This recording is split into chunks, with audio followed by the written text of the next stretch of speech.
Assalamualaikum warahmatullahi wabarakatuh. Perkenalkan, nama saya Dina Melina, nomor absen 10, golongan 3, angkatan 4, Laskar CPNS. Hari ini saya ingin mempresentasikan hasil mind mapping tentang wawasan kebangsaan. Nah, ini hasil mind mapping saya, terbagi menjadi 3 pokok bahasan. Pokok bahasan pertama tentang wawasan kebangsaan dan nilai-nilai bela negara. Pertama, konsepsi Wasnis dan Wasbang. Wasnis yaitu wawasan Nusantara, merupakan cara pandang terhadap bangsa dengan tujuan menjaga persatuan dan kesatuan yang diwujudkan dengan mengutamakan kepentingan nasional dibanding kepentingan pribadi, kelompok, atau golongan tertentu. Sedangkan wawasan kebangsaan dapat diartikan sebagai konsepsi cara pandang yang dilandasi akan kesadaran diri sebagai warga dari suatu negara akan diri dan lingkungannya di dalam kehidupan berbangsa dan bernegara. Selanjutnya, titik penting sejarah bangsa Indonesia. Ada 6 titik penting ya. Kita bahas satu-satu. Pertama, yaitu tanggal 20 Mei 1908, terbentuknya organisasi Budi Utomo. Kedua, tanggal 25 Oktober 1908, yaitu terbentuknya organisasi Perhimpunan Indonesia yang akan menjadi pelopor kemerdekaan negara Indonesia. Selanjutnya yang ketiga, pada tanggal 30 April 1926 dilaksanakannya Kongres Pemuda I. Lalu pada tanggal 27 sampai 28 Oktober 1928 dilaksanakannya Kongres Pemuda kedua. Selanjutnya yang kelima, pada tanggal 1 Maret 1945 terbentuknya BPUPKI atau Badan Penyelidik Usaha-Usaha Persiapan Kemerdekaan Indonesia. Dan selanjutnya tanggal 7 Agustus 1945 terbentuknya PPKI. Nah, itu dia 6 titik penting sejarah bangsa Indonesia untuk mencapai kemerdekaan Indonesia pada tanggal 17 Agustus 1945.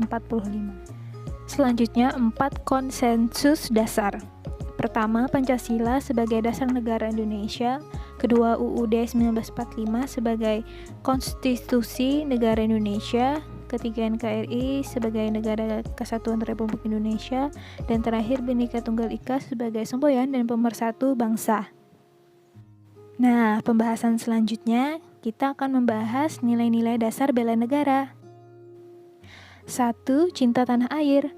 Salah satu indikatornya bangga menggunakan hasil produk bangsa Indonesia. 2. Kesadaran berbangsa dan bernegara. Salah satu indikatornya ikut serta dalam pemilihan umum. 3. Setia pada Pancasila sebagai ideologi negara. Salah satu indikatornya mengamalkan nilai-nilai Pancasila dalam kehidupan sehari-hari.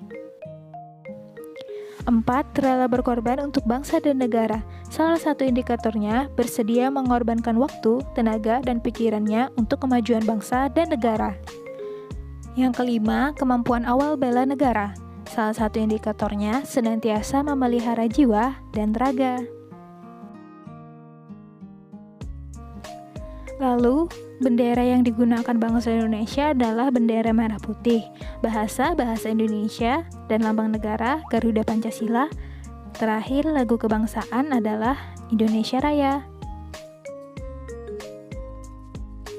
Nah, kita lanjutkan modul kedua, analisis isu kontemporer.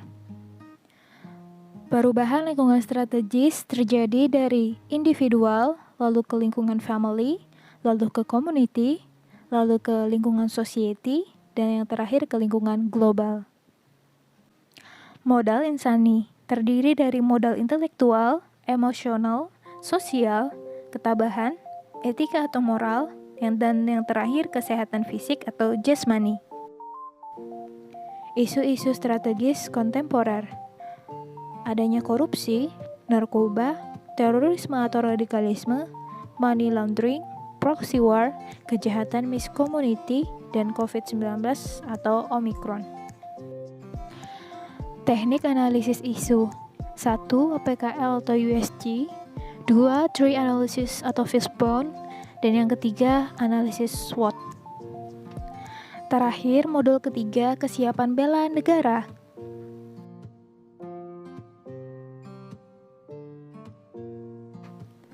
Kesiapsiagaan bela negara adalah suatu keadaan siap siaga yang dimiliki oleh seseorang baik secara fisik, mental, maupun sosial dalam menghadapi situasi kerja yang beragam yang dilakukan berdasarkan kebulatan sikap dan tekad secara ikhlas dan sadar disertai kerelaan berkorban sepenuh jiwa raga yang dilandasi oleh kecintaan terhadap Negara Kesatuan Republik Indonesia berdasarkan Pancasila dan Undang-Undang tahun 1945 untuk menjaga, merawat, dan menjamin keberlangsungan hidup berbangsa dan bernegara.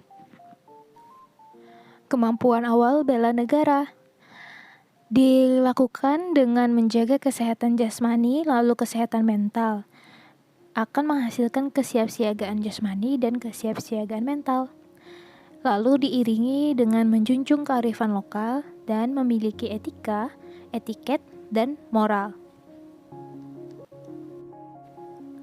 Rencana aksi bela negara dilandasi dari Inpres nomor 7 tahun 2018.